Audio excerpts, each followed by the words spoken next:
Chapter 6, Using the Time Tracking Column in Formulas. The next set of formulas exists on the sub-item level of my welcome video request right here, which I can go ahead and expand where I see this little expand sub-items arrow. And you can see that I have some smaller goals or mini goals that are contributing to the completion of my welcome video. For those of you who are unfamiliar, sub-items do add an additional level of hierarchy to your board, and that allows you to then contribute to the completion of parent tasks or parent items. So in this case, as mentioned, this is my welcome video.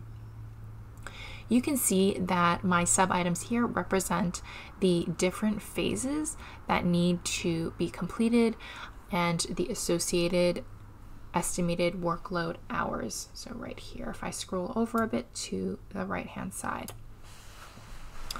Alongside my numbers column that represents my estimated hours, I have a time tracking column, which allows me to track exactly how much time I've spent on a task, as well as manually enter the time that I've spent. So if I go ahead and click play, it will start to automatically track the time that I'm spending on my pre-production sub-item or sub-task. And then if I select pause, it will stop that time tracking. If I also click into the associated cell of an item or a task, I can actually go in and manually add a session if relevant. So now what I want to do is, with my estimated hours and my actual hours, so in this case the time being tracked here, I want to calculate the exact difference in hours using my time tracking column in a formula. And that is what I have set up right here in my difference in hours formula column. So clicking in, we can see that what I've done is I've combined my round function as well as a simple mathematical equation using my minus symbol to calculate for the difference between my estimated hours and my time tracking column right here. So what I've done to create this formula is I have first and foremost, let's remove this round right here. The first thing that I have done is I have selected my estimated hours right here, and then I've subtracted that from my time tracking. If I click into time tracking, you will need to select minutes, seconds, or hours. And I have specifically selected hours because I want to show my results in hours. From there, what I've done is I have added my round function,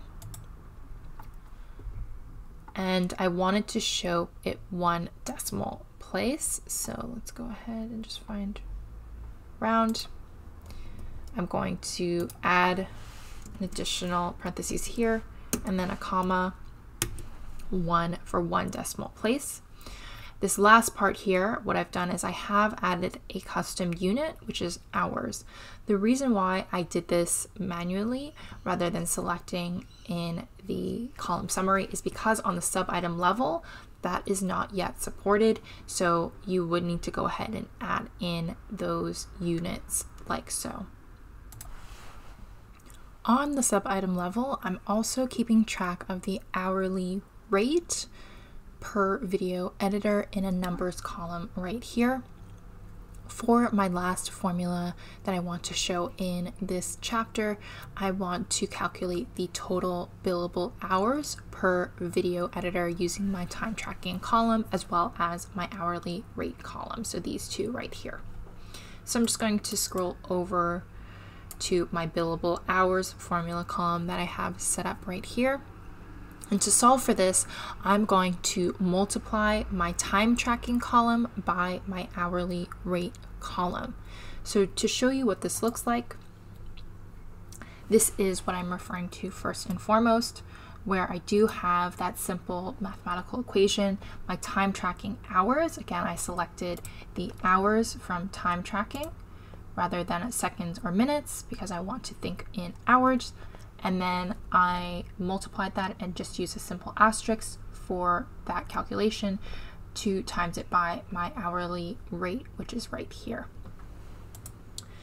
In addition to that, I did take it one step further, and I added a round function because I wanted to include 2 decimal places. And then, similar to my difference in hours, I added the $ and symbol to apply a unit. This part does matter in terms of where you're placing it. So as an example, right now, you can see that it's showing the $ at the front or before my numerical data. If I go ahead and change it, so let's say I'm going to add it towards the end, similar to how I did in my difference in hours, it will show after. So in terms of where you want to place it, that's something to consider. Let's go ahead and move it back. $ and then set formula. Great. I definitely realize that this is a lot to cover in one go and that formulas can be intimidating. With that, I do hope that demonstrating some examples has helped build your confidence for the next time you tackle the formula column. In the next chapter, we are going to cover best practices, limitations, and common errors and how to fix them.